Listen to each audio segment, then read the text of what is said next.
Oh, hoy conversaremos el paper de Acemoglu que se escribió en 2001. Es un paper que responde a una pregunta que ha existido por mucho tiempo dentro del análisis institucional.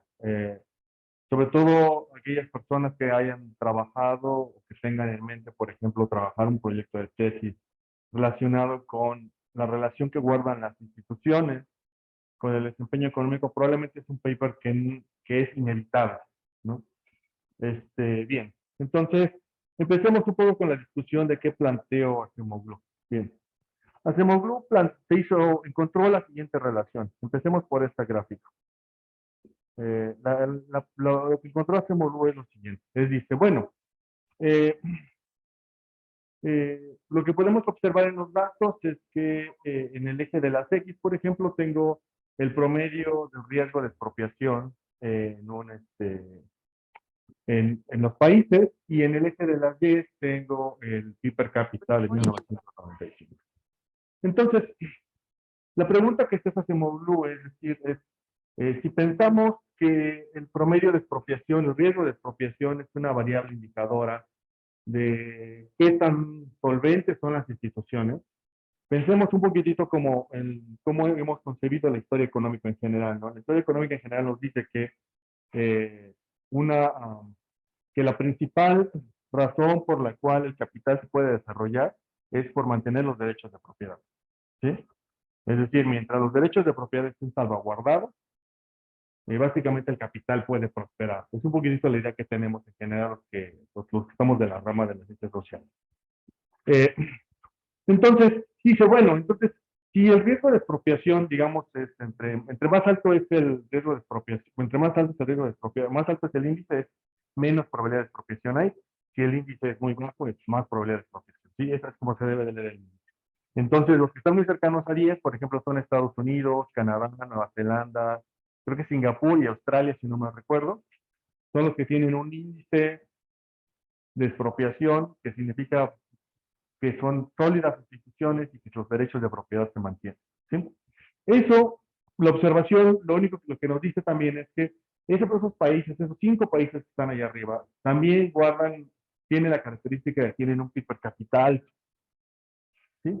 Entonces, la pregunta obvia es decir, entonces, ¿cuánto de la seguridad institucional podemos decir que aporta al desempeño económico? Pareciera ser que mucho, ¿no? Solamente de ver el gráfico.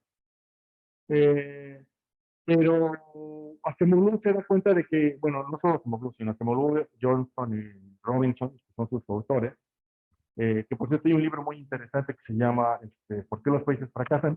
Nos gusta mucho entre los economistas duros porque piensan que es como una historia un poquito anecdótica y menos sólida de lo que debería ser. Me parece que no, me parece que aporta muchísimo, pero bueno, eh, en opiniones siempre cada quien tiene la propia. Eh, entonces, lo que plantea Acemoglu et al, o sea, y todos los demás, es, uh, bueno, analicemos este problema. Eh, lo que sucede con este problema es lo siguiente, es decir, um, no sabemos, hay un problema de identificación aquí, no sabemos si el desempeño institucional, es decir, que Estados Unidos, Canadá, Nueva Zelanda, Singapur y Australia tengan instituciones sólidas, esté asociado con que primero tuvieron un alto desempeño económico y entonces, digamos, piénsenlo así, es decir, entre mejor desempeño económico existe mayor eficiencia por tener instituciones sólidas, ¿no? Es una historia que puede ser válida. Pero también una historia alternativa que pueden encontrar es decir, primero se desarrolló un marco institucional sólido que permitió que el capital se desarrollara, ¿no? Es un poquito la discusión que existe en nuestro país, ¿no? En este momento, ¿no? Es decir, que tengamos un gobierno que no respeta, por ejemplo, reglas escritas previamente por otros gobiernos anteriores, que rompe el Estado de Derecho, generará que haya desempeño económico bajo, o per se, que nosotros tengamos una economía de desempeño económico bajo, genera que las instituciones sean siempre poco estables, ¿sí? Entonces, para tratar de responder la pregunta, lo que hizo este módulo es, dice, voy a tratar de entender el fenómeno como que las instituciones son las que generan el desempeño económico. Pero entonces tengo que romper el problema de endogeneidad que existe. Ahora, ¿cómo rompemos el problema de endogeneidad? Bueno, encontremos una variable que sea instrumento del desempeño de las instituciones. Entonces, la variable que propone este módulo como variable que puede explicar el desempeño actual de las instituciones es la tasa de mortalidad de los primeros colonizadores.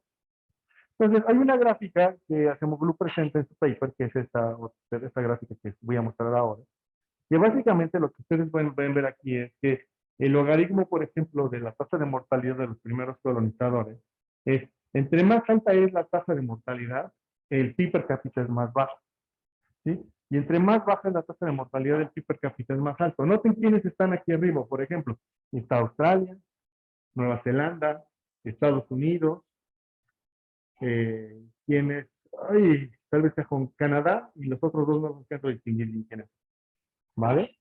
Entonces, pareciera ser que tiene sentido, es decir, eh, eh, recordemos un poco la definición de cómo es qué es una variable instrumental.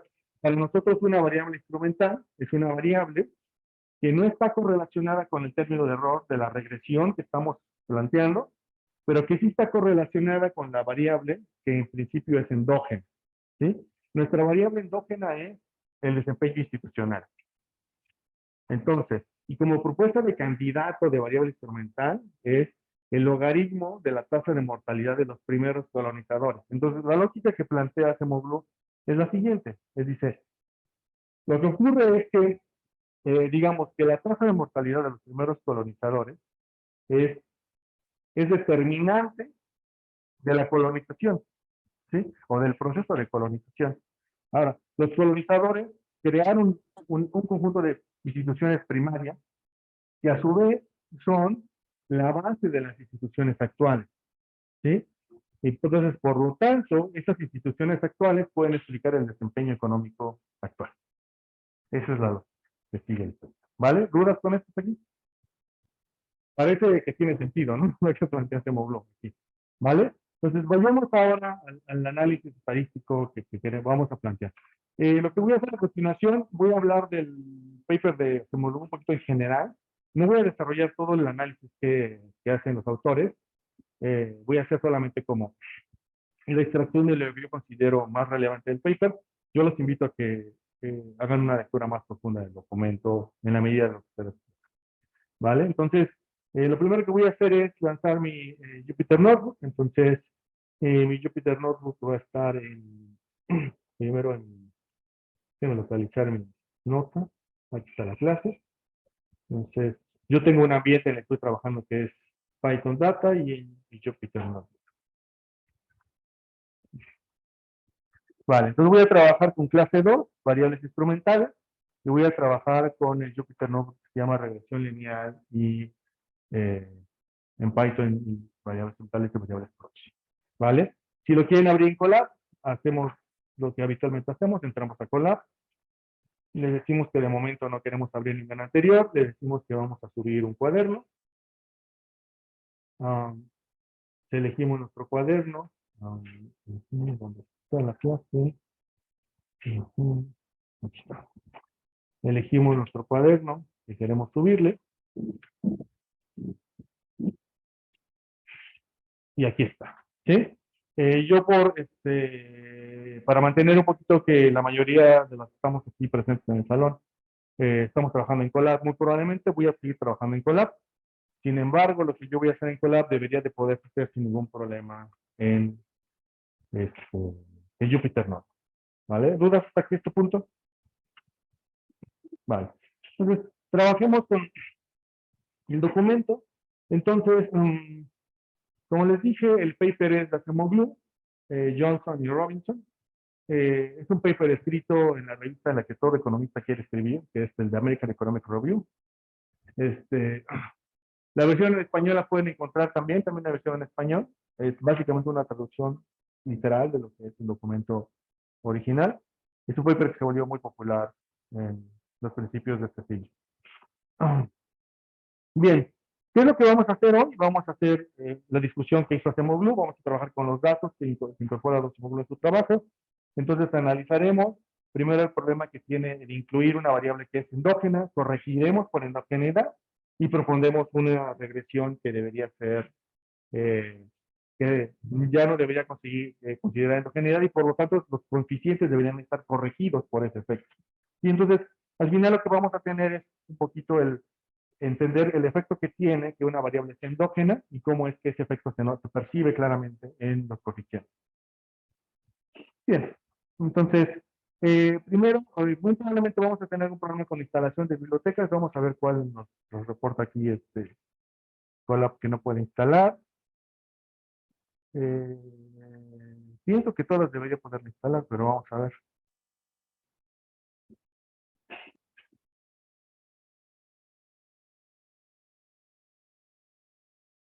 Ah, ahí está, creo que sí, pudo con todas, creo.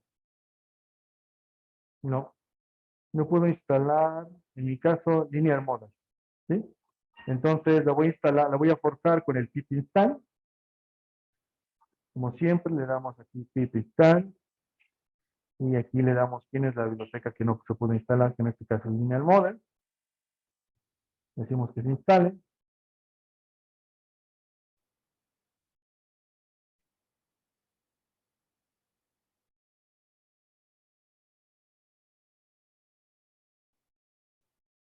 Bien, listo.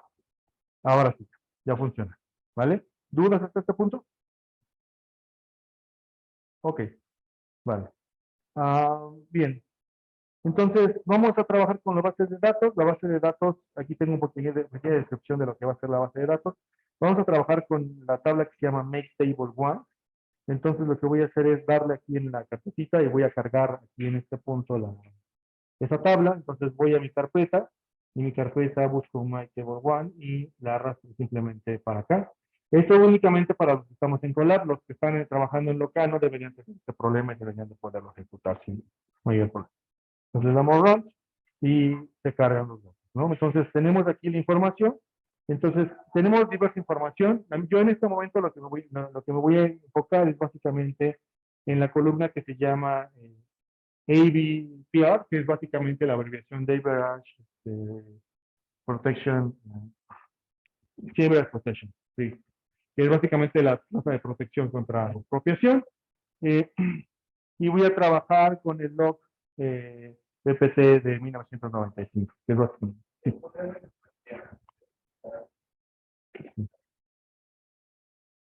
sí, claro, pip install, aquí está.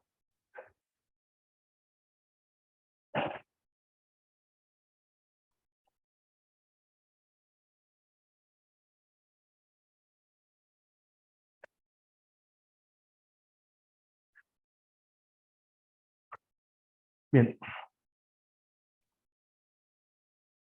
entonces exploremos de forma gráfica un poquito los datos. Acuérdense, pueden modificar el formato de visualización que quieran ver. Si quieren ustedes ver los diferentes estilos que existen de Matplotlib, simplemente les comenten esta línea, ejecuten y pueden ver todos los elementos que existen de Matplotlib.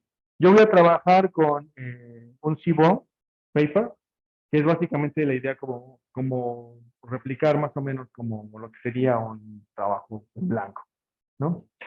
Puede trabajar con ggplot, aquellos que les guste más como el estilo de R, por ejemplo, o Seaborn White, que también es como bastante elegante en general. ¿Vale? Entonces, trabajemos con Matplotlib. Entonces, ¿qué es lo que vamos a hacer?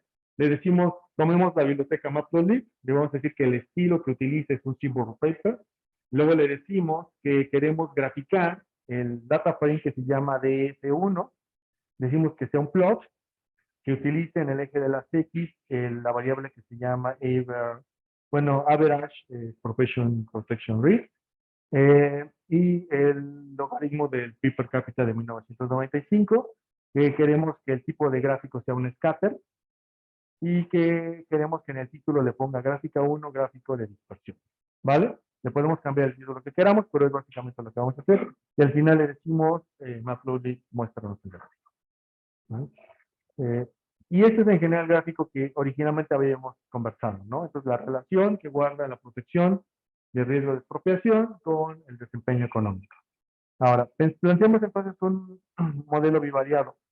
Para plantearlo voy a hacer lo siguiente. Voy a hacer primero un subconjunto de los datos. Si ustedes recuerdan, si ustedes regresan un poco hacia arriba de F1, que es nuestro data frame, tiene muchos NA, ¿no? Se observa que tiene NA aquí, tiene un NA acá, tiene varios NA, ¿no? Esos son datos que son missing values, como normalmente le decimos los que somos usuarios de Stata, pero en general son datos que son nulos.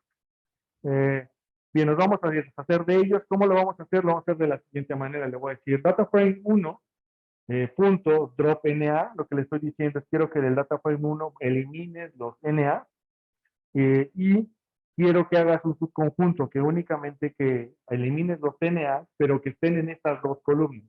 Es decir, en log GDP de 1995 y en el riesgo de expropiación. Entonces, solamente los que sean nulos en estas dos columnas.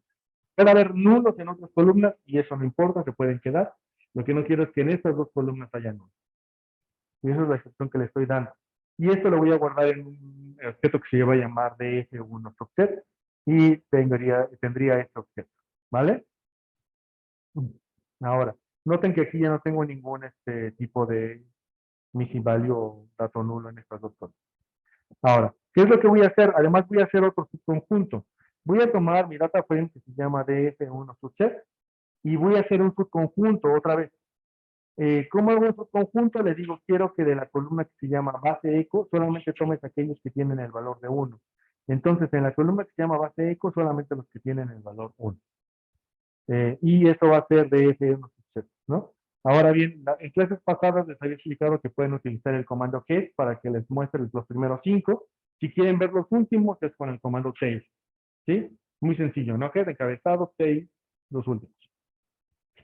Con esto podemos ver los últimos datos y aquí están. Pues solamente voy a tener una tabla que no tiene nulos en ninguna de estas dos columnas que estoy señalando aquí y que solamente en base eco tienen. ¿Sí? Vale. Ahora, hagamos primero un gráfico muy sencillo que es exactamente el mismo gráfico que tiene este módulo en su paper, con las mismas características, o sea, repliquémoslo tal cual. Pues, ¿qué es lo que voy a hacer? Lo primero que voy a hacer es definir quién es X. X será esta variable que se llama el riesgo de expropiación y en Y será el PIB per cápita de 1995. Entonces tomo cada una de esas columnas. Luego voy a crear una variable que se llama label. Y esta variable label va a ser la columna que se llama short name, ¿sí? de mi subconjunto de datos. Entonces, tengo básicamente tres vectores, ¿no? Un vector de X, un vector de Y y un vector de label. ¿Qué es lo que voy a hacer? Voy a hacer un gráfico. Entonces voy a utilizar de Matplotlib la función que se llama subplot. A través de la función subplot puedo modificar dos cosas. Si ustedes observan aquí en pues le tengo plt.subplot, eso va a asignar a dos objetos. El primer objeto es fig. Fig son las características de la figura y ax son modificaciones que puedo hacer sobre los ejes. ¿Vale? Entonces, la manera en que opero sobre la figura es con fig y con ax opero sobre los ejes. Entonces, lo que voy a hacer es sobre los ejes, quiero que utilice una función scatter para graficar a X y a y quiero que el tipo de marcador que utilice sea ningún marcador. ¿Sí? No va a poner ningún marcador. Va a estar de hecho en blanco si es que lo quieren pintar. Ahora, con este for que está aquí, lo que voy a hacer es tomar cada uno de los puntos del gráfico y ponerle el label que le corresponde. Entonces, quiero que para todos los objetos que vayan desde i, que todos los otros de i que están en label, es decir, ¿quién es label? Label es la columna de nombre. ¿Sí? Para todos los objetos que están en label, quiero que los enumere, bueno, o sea, que en general que lo digamos que los asignes a un número, y lo que quiero que ahora haga es que tome este label, por eso le pongo aquí annotate, lo que le estoy diciendo es, creo una anotación dentro del plot. Entonces, quiero que tomes el label, la etiqueta que corresponda, y que la coloques en esta posición. En la posición, que tomes el vector X, que tomes la posición en la que vayamos, es decir, si vamos en la posición 1, tomes la posición 1 del vector X, luego tomes la posición 1 del vector Y, y que ahí pongas el texto. Eso es lo que estoy haciendo, ¿no? Es como una especie de búsqueda de coordenadas. Busco la coordenada XY y pongo el texto. ¿Sí? Eso es lo que estoy haciendo en esto. Sí, claro. Sí. Lo que estoy haciendo ahí es modificar el gráfico poniendo una anotación. Esa es la función, anotar. Quiero que tomes el texto en el label que vayas. Label es la lista de nombres, entonces va a iterar sobre todos los nombres. Entonces toma el primer label, por ejemplo, en el primer caso, y luego busca la coordenada XY que corresponde con el primer label. ¿Ya? ¿Sí? Y así sucesivamente para todos. ¿Hasta aquí todos claros? ¿Todas? ¿Todas? Excelente. Bien, luego de eso, lo que voy a hacer es simplemente trazar una línea de tendencia. Y es más o menos sencillo lo que voy a hacer. Voy a tomar todos los valores únicos de X y todos los, y simplemente lo que voy a hacer es quiero que haga un plot, una línea recta sobre, sobre el valor mínimo y máximo de X. ¿Sí? Una línea recta que vaya sobre. Entonces, esta no quiero profundizar más. ¿Ya? Bien, ahora, lo que hago en esta línea que está aquí es establecer límites a los ejes X y Y. Entonces, por ejemplo, al eje X le voy a poner como límite que empiece en 3.3 y que el máximo sea 10.5. El eje Y empieza en 4 y el máximo sea 10.5. Luego le pongo títulos, ¿no? Entonces, el título del eje X se va a llamar protección promedio contra el riesgo de expropiación y el eje Y se va a llamar log del PIB per cápita en 1995. ¿Sí? Y luego el título de la gráfica se va a llamar gráfica 2 OLS, relaciones de riesgo de expropiación e ingreso. ¿Sí? Y al final le digo que me muestre el plot. Y lo que tengo es este plot, el plot tal cual que habíamos conversado. ¿No? Bien. ¿Todo hasta este punto? Bueno. Ahora, estimemos entonces la regresión, ¿no? Porque lo obvio es pensar, bueno, si ya sabemos que existe esta relación, primero entonces estimemos cuál es el efecto que tiene el riesgo de expropiación sobre el desempeño económico. ¿Sí? Hagamos esa regresión simple, ¿no? Entonces, ¿qué es lo que voy a hacer? Primero, a mi data frame le voy a agregar una constante, entonces tengo const, se le agrego a mi data frame. Luego vamos a construir nuestro modelo OLS, entonces lo que voy a hacer es tomar de stat model, así le puse de apodo a este stat model, CCM. De stat model quiero que tomes OLS y vamos a utilizar en este momento esta estructura para entender un poquito el problema que vamos a tener, para que tenga un poco de lógica, ¿no? Es decir, la variable endógena va a ser el log del PIB per cápita y la variable exógena es la constante y el riesgo de expropiación, ¿sí? Esa es la manera en que empezamos una regresión. Y quiero que elimine los missing values, ¿sí? Entonces, noten, en esta instrucción estoy haciendo lo que había hecho anteriormente. Anteriormente había eliminado los missing values con criterios de selección de los datos dentro del data frame. Lo que voy a hacer aquí es eliminar esos missing values dentro del proceso de hacer regresión. Bien, este símbolo que tengo aquí al final, este backslash, lo que les permite es hacer salto de línea. Entonces, por ejemplo, si ustedes tienen, como en este caso que yo tengo una función que inicia aquí, por eso está abierto el paréntesis, aquí ahí está abierto ese paréntesis, y ese paréntesis se cierra con este último paréntesis. Entonces, a veces lo que sucede es que la línea es muy larga, ¿no? Y no se alcanza a visualizar dentro de una celda. Lo que podemos hacer es dar un salto de línea para que Python entienda que lo que sigue es parte de la misma instrucción. Entonces le ponemos el backslash y ya se puede continuar.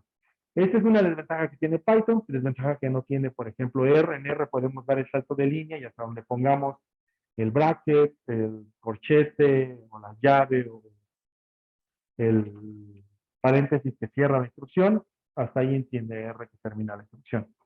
¿Vale? Bien. Entonces vamos a hacer la regresión, le decimos que se ajuste la regresión, lo guardamos en Restore, imprimimos el summary de estos resultados. ¿Vale? Entonces tenemos una regresión con un R cuadrado de 0.61 y lo que básicamente está diciendo es que el riesgo de expropiación tiene una relación positiva con el desempeño económico. Lo que diría, como es un índice, lo que diría es que cada vez que se mueve en una unidad del índice, es decir, como es un índice que va de 0 a 10, es decir, si el índice se mueve en una unidad, el PIB per cápita se incrementa en 0.53, ¿sí? Es decir, entre más sólida es la institución, el desempeño económico será mayor. Eso es lo que hasta este momento sabemos y lo que nos dice esta red. Vale. Ahora, pensemos en una situación en la cual queremos predecir entonces cuál es el promedio de PIB per cápita que deberíamos observar en una economía este, que se desempeñe como el promedio, ¿no? Es básicamente lo que a veces queremos hacer. Entonces, lo que voy a hacer es tomar de NumPy la función que se llama media y quiero que se le aplique al subset de esta variable y eso se va a guardar en mi Excel, ¿sí? Y lo voy a imprimir. Entonces, en promedio, los países que tenemos tienen un riesgo de expropiación de 6.52. Entonces, lo que voy a hacer es hacer un predict. Voy a tomar result y quiero que prediga sobre la variable exógena, pero le tengo que indicar todas las exógenas que hay, ¿no? Las exógenas que hay es una constante más la variable de riesgo de expropiación. Entonces le voy a indicar las dos variables. Uno más mi promedio. Entonces quiero que prediga sobre el promedio. Entonces, esto lo que quiere decir es que en promedio, una economía que tenga un riesgo de expropiación de 6.5, deberíamos esperar que su PIB per cápita sea de 8.09 en versión logarítmica. ¿Vale?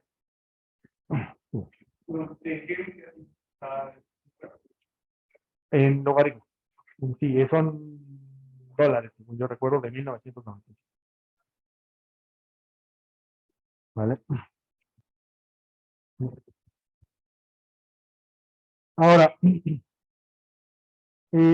hagamos más o menos lo mismo que hace un rato, pero pongamos por encima la línea de predict, ¿no? Entonces es lo que voy a hacer aquí. No me detengo mucho en esto, ya lo habíamos más o menos conversado, es que tiene la misma estructura. La diferencia es que le voy a agregar un predict. Y el predict se lo agrego aquí. Le digo, quiero que el scatter agarres, digamos, agarres los valores observados de riesgo de expropiación, que le apliques la función predict y que hagas el plot, ¿sí? Y el plot se grafique con un alfa de 0.5, es decir, con una opacidad de 0.05, ligeramente transparente lo voy a hacer, y luego voy a graficar los verdaderos valores, y vamos a ver cómo se ve este plot, ¿no? Y este plot se ve así, ¿no? Entonces lo que tenemos es que este OLS nos da una predicción como los puntos azules, pero la dispersión de los datos es como los puntos naranjas, ¿va? Bien, ahora. Podemos extender este problema a un caso multivariado, entonces para esto voy a necesitar la que se llama MakeTable2. Pues voy a cargar esa tabla, me voy a mis datos, busco MakeTable2, lo voy a cargar aquí, le damos ejecutar y voy a cargar una columna de constante que tengo aquí al final, ¿vale? Ahora bien, ¿qué otras cosas tengo aquí en esta tabla que se llama MakeTable2? Tengo latitud. ¿Para ustedes queda claro qué es la latitud? ¿O no? ¿O hay alguien que no? La latitud es un valor que se le da a la posición geográfica dentro del planeta, ¿no? Si la latitud es 0, estás exactamente en el ecuador, ¿sí? Si la latitud empieza a crecer, vas más hacia el polo norte. Si la latitud es negativa, vas más hacia el polo sur, ¿sí? Entonces, básicamente lo que dice latitud es básicamente en qué parte del planeta estás. Bien, esta variable es importante porque Acemoglu, entre las discusiones que tiene en sus papers y que discute con mayor profundidad en su libro, es que discute toda la serie de teorías que existen sobre el desempeño económico. Algunas de esas teorías de desempeño económico hablan de que, por ejemplo, los países que tienen mejores condiciones climáticas tienen un desempeño económico más bajo porque en general las personas que viven en esos países se esfuerzan menos por los recursos naturales. Respecto de los países en los cuales las condiciones son más adversas y que por lo tanto sus sociedades tienen un mayor esfuerzo. Y los que creen en esa teoría ponen como ejemplo los países nórdicos.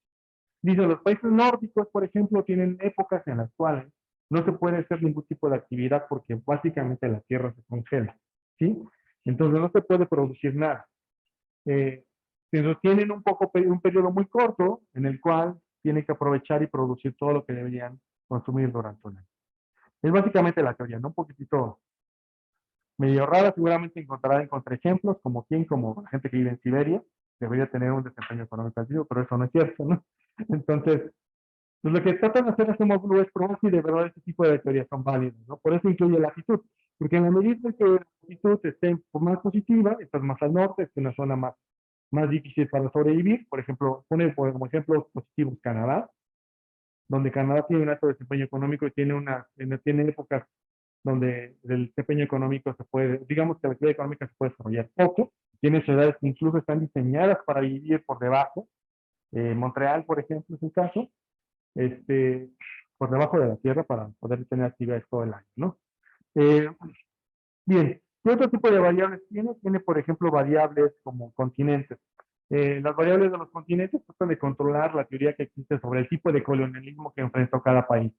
Entonces, por ejemplo, lo que dice Hacemos Blue en su paper, es decir, normalmente los países que colonizaron América son países muy específicos, ¿no? Tenemos Inglaterra, Portugal, España y ya por ahí Francia, por ahí algunos, ¿no? Muy pequeños, ¿no? Pero en general es muy clara la colonización. Y, por ejemplo, en África, los colonizadores más claros fueron sin duda Inglaterra y Francia, ¿no? Y lo que trata de identificar es si el tipo de colonización que enfrentó el país tuvo efectos sobre el desempeño económico. ¿Por qué tendría sentido eso? Bueno, tiene sentido porque el tipo de colonizador que sobrevivió en esta región estableció las instituciones muy parecidas a de donde provenía, ¿no? Entonces, por ejemplo, una colonización inglesa seguramente trató de traer instituciones muy parecidas a las que existían en el momento de la colonización en Inglaterra. Es muy claro en México. De hecho, el ejemplo que pone es México en su libro. En México, por ejemplo, el tipo de colonización se basó muchísimo en el tipo de monarquía que existía en España, que era una monarquía altamente extractiva, ¿sí? Entonces, el modelo de colonización en México fue altamente extractivo, ¿sí? Bien. Entonces, trabajamos con estos datos. Lo que vamos a hacer es lo siguiente, vamos a hacer una regresión y noten, voy a hacer tres subconjuntos para trabajar tres regresiones distintas. Voy a tener primero una regresión simplemente con la variable de riesgo de expropiación, luego una regresión que le voy a incluir la latitud y luego una regresión que le voy a incluir domis del continente, ¿sí? Entonces los continentes que va a ser es Asia, África o cualquier otro continente. Como son domis, acuérdense que tengo que dejar fuera una domi para no hacer colinealidad con la constante. Entonces, a la domi que voy a dejar fuera es a la domi de América, ¿sí? Bien, ahora hagamos las tres regresiones. Eh, Hacemos las tres regresiones. Lo que voy a hacer aquí en esta parte es hacer una tabla resumen con las tres regresiones, ¿sí? Entonces voy a utilizar una función que se llama suma de call. Suma de call lo que hace es que les permite hacer una presentación de sus tres regresiones en una sola tabla. Entonces, primero voy a crear este diccionario. Este diccionario, que es otro tipo de estructura de datos que vieron en la primera clase con Omar, un diccionario es básicamente tomar un término y su definición. Entonces, por ejemplo, el término que voy a definir es R cuadrado, y se va a definir como la función lambda, ahorita converso qué es eso, la función lambda que va a iterar sobre los R cuadrados de la regresión. Ahora sí, ahora voy a ver. Una función lambda es una forma abreviada altamente potente dentro de Python que permite iterar sobre objetos. Entonces, sobre el objeto que va a iterar Python aquí es sobre las distintas regresiones. Tenemos tres regresiones, entonces tenemos tres R cuadrados. Entonces, este diccionario lo que va a tener es un R cuadrado y tres valores, cada uno de los valores asociados a cada una de las regresiones, ¿sí?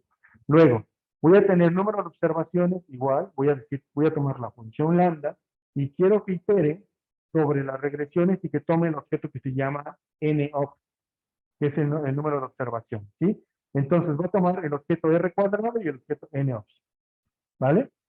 Y los voy a tomar en un formato fijo, por ejemplo, el R cuadrado lo voy a poner con dos decimales, por eso está el punto 2F, y el número de observaciones va a ser un entero, por eso está aquí la función in, ¿vale? Bien. Ahora sí, tomemos la función suma de cos. Entonces, lo que es para la función suma de cos, le tengo que dar varias cosas. Le tengo que dar primero quiénes son las regresiones. Las regresiones son estas tres muchachas que tengo aquí, ¿sí? Que definí arriba. Luego, el tipo de formato que quiero que utilice es un formato del tipo flotante o doble con 2 decimales. Entonces, todo me lo va a poner a 2 decimales. Luego, quiero que ponga estrellitas para indicar cuando las variables son significativas. Los modelos, estos son los títulos de los modelos que le va a poner Model 1, Model 2, Model 3 y Model 4. Ustedes pueden poner el nombre que ustedes quieran, ¿sí? Modelo básico, modelo con latitud o modelo con información continental, por ejemplo, ¿no? Y el infodic es básicamente el infodic que definí aquí arriba.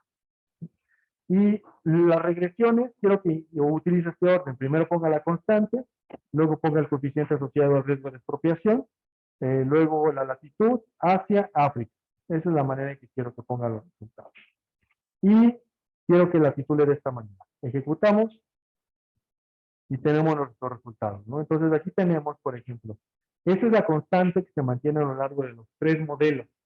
Esa en realidad no me interesa. La que me interesa, que quiero que veamos, es cómo el riesgo de expropiación va perdiendo valor en función de cómo agregamos variables adicionales de control.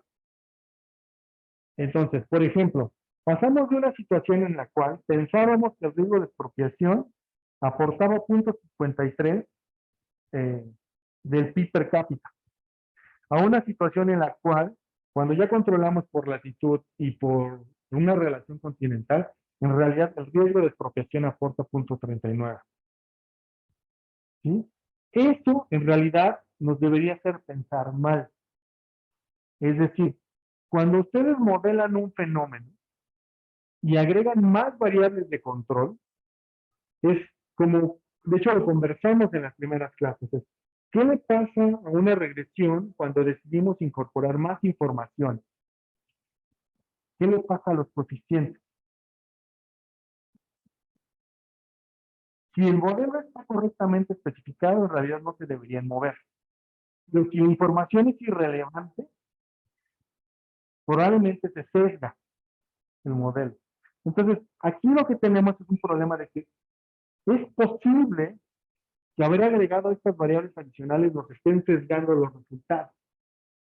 Y eso puede deberse a que a lo mejor, en realidad, esas variables adicionales son información irrelevante para el modelo tal cual lo estamos planteando. ¿Sí? ¿Y por qué creen que puede estar sesgándolo? ¿Cuál creen que sea la razón? Más allá de la que acabo de decir ahorita. ¿Cuál es el problema que nos trajo esta discusión?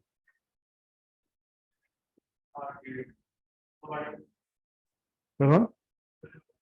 Exactamente, que el problema es que la variable de expropiación es endógena.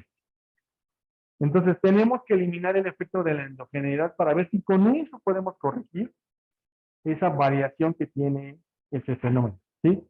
Porque en realidad, si el modelo está correctamente especificado, el riesgo de expropiación debería sí ciertamente de variar conforme agregamos más variables de control, pero no de esta manera tan radical, ¿no? Porque pasamos de 0.53 a 0.39.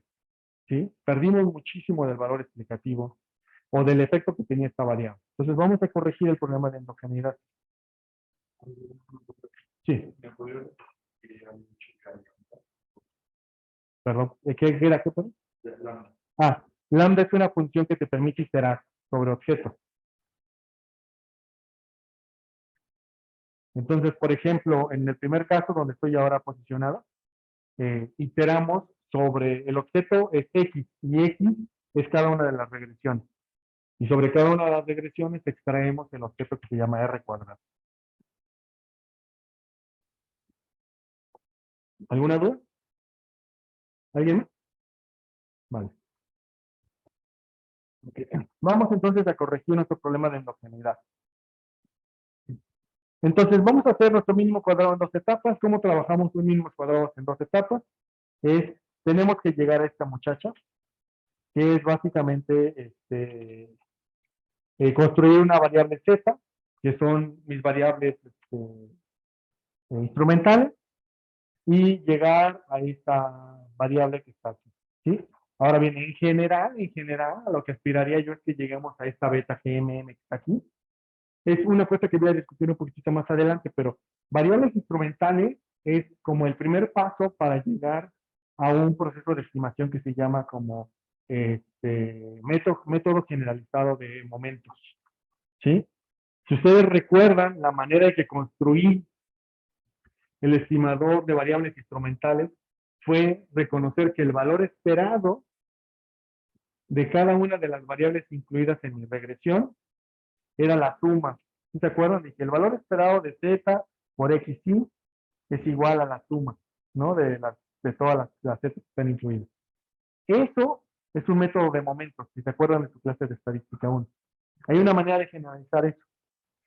Y si lo generalizas, llegas al método generalizado de momentos. Pero voy a hablar un poquito de eso, voy a hablar de eso un poco más adelante. ¿Vale? De momentos. ¿Sí? Permite solucionar problemas como no linealidad y otras cosas. Pero bueno, lo vamos a conversar un poco más a detalle adelante. Bien, ahora, estimamos nuestros mínimos cuadrados en dos etapas. Primero, me voy a regresar a mi tabla original, que es el que se llama Data Frame 1, y que voy a eliminar los NA, voy a llamar subset 2, voy a tomar X y tomar Y, y voy a tomar los labels de esta manera. ¿Sí? Ahora, bien, log gen 4 es el logaritmo de la tasa de mortalidad de los primeros colonizadores. ¿Sí? Entonces voy a replicar, lo que voy a hacer a continuación es replicar el gráfico de Acemoglu, pero viendo cuál era la relación que guardan el riesgo de expropiación con la tasa de mortalidad de los primeros colonizadores. Entonces, vamos a utilizar un estilo SIBO, Matplotlib. Vamos a utilizar un scatter plot utilizando X y Y como lo definí aquí arriba. X es el logaritmo de los primeros, de mortalidad de los primeros colonizadores, y Y es la variable de riesgo de expropiación. Entonces, lo que estoy planteando es lo siguiente, es decir, mi candidata a variable instrumental es la tasa de mortalidad de los primeros colonizadores. Entonces, lo que voy a hacer ahora es analizar cómo ese instrumento se relaciona con mi variable endógena, ¿sí? Entonces, acuérdense que para elegir un instrumento tenemos que hacer dos cosas. Uno, garantizar que nuestro muchacho de instrumento no tenga correlación con el error de la ecuación que queremos corregir por endogeneidad, ¿sí? Y eso es claro. ¿Cómo podemos verificarlo? Bueno, tomamos nuestra variable instrumental y pensamos si esa tiene riesgo de tener endogeneidad con la variable que queremos analizar. En este caso, la variable que queremos analizar es el PIB per cápita de 1995, y sabemos que ese PIB per cápita de 1995 no podría explicar la tasa de mortalidad de los primeros colonizadores, ¿no? No hay manera, ¿no? Entonces, ya sabemos que esa muchacha no está correlacionada con ese término. Ahora, ¿qué es lo que vamos a hacer ahora? Es tomar esa variable, y esa variable vamos a ver qué tanto está correlacionada con la variable que es endógena. Y la variable que es endógena es nuestra variable de riesgo de expropiación. Entonces, utilizo la misma estructura para graficar que ya he conversado arriba. Hacemos el plot, y replicamos básicamente el plot que hacemos Blue Paper. Entonces, lo que tenemos es que el logaritmo de la mortalidad de los primeros colonizadores, entre más grande es, el PIB per cápita es más bajo. Entonces, parece que sí tiene una relación que podemos explicar. Entonces, debería ser negativa. Pasa que Estados Unidos, Canadá, Singapur, Nueva Zelanda y Australia, en efecto, en sus primeros colonizadores tuvieron una tasa de mortalidad baja, y parece que en efecto su PIB per cápita es muchísimo más alto. ¿Vale? Bien. Entonces vamos a instrumentar nuestro problema. Entonces, para esto voy a utilizar MakeTable 4. Creo que no le he cargado. Déjenme ver. No. Voy a tomar esa variable, esa tabla. MakeTable 4. La cargo. Entonces tomamos MakeTable 4. Me voy a quedar únicamente con los que son base eco 1. Y aquí tengo mis datos, ¿no? Voy a trabajar con estos datos. Bien. Entonces, hagamos una regresión.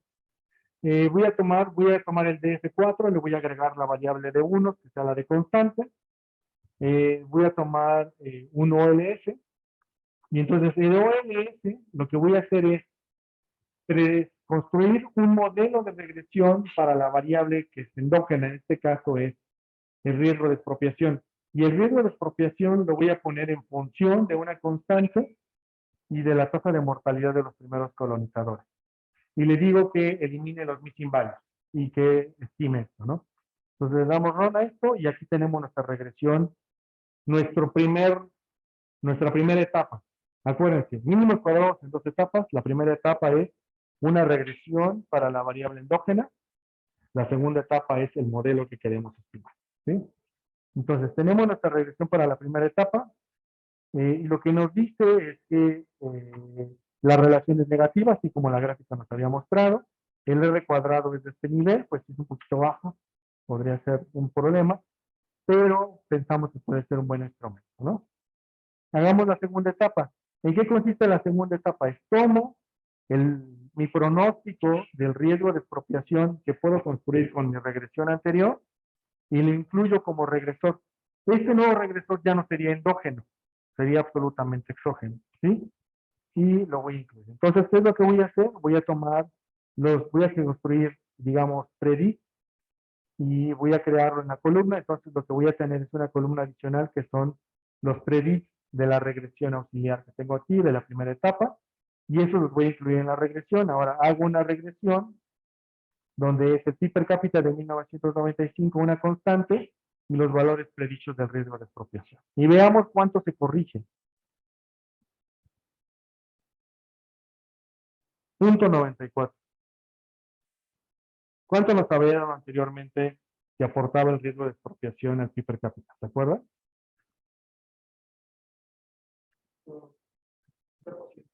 Punto 53 creo, ¿no? A ver si me da. Es una de nuestras primeras regresiones. ¿Perdón? Punto 53. Sí, aquí está. ¿Sí? De hecho, podemos ir a nuestras regresiones en columna, que está por aquí, este modelo. Es este modelo el primero que habíamos hecho. Nos habíamos encontrado que era punto 53, punto 46 o punto 39. Cuando corregimos por endogeneidad, lo que dice el modelo es que en realidad el efecto es punto 94.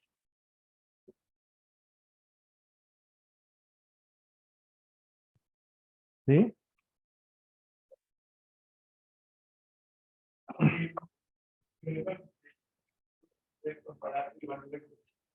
Sí. Sí. Sí. Ahora, el R cuadrado ciertamente creo que es más bajo aquí, ¿no? Este es de punto 47 y anteriormente nos está dando 60 y tantos, ¿no? Sí, sí, exacto, 60 y tantos. Por ahí andaban. Sí, R cuadrados de, sí, 60 y tantos, 72 casi, ¿no? Sí. Guardemos R cuadrado. Y eso probablemente tiene que ver con que deberíamos incluir más regresores, muy probablemente. Bien.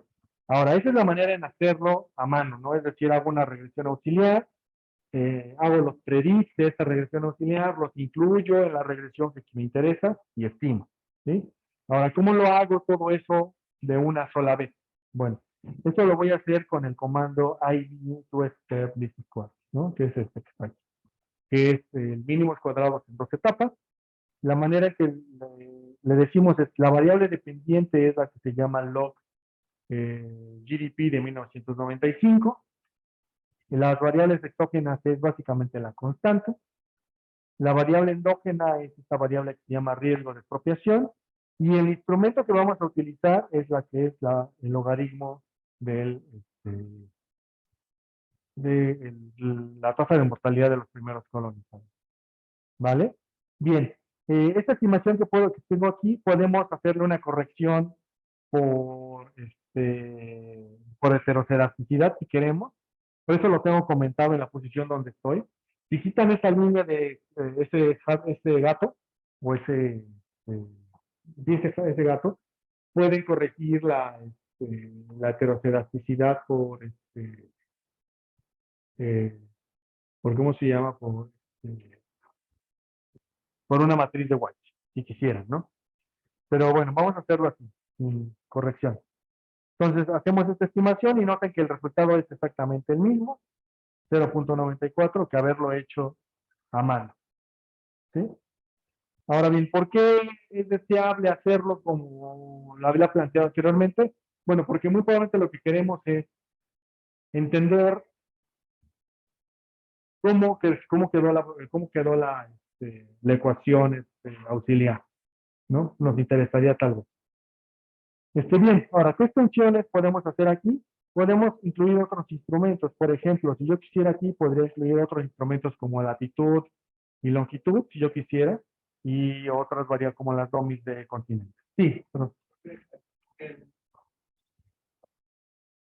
bueno, la razón es que probablemente ya hemos corregido por endogeneidad.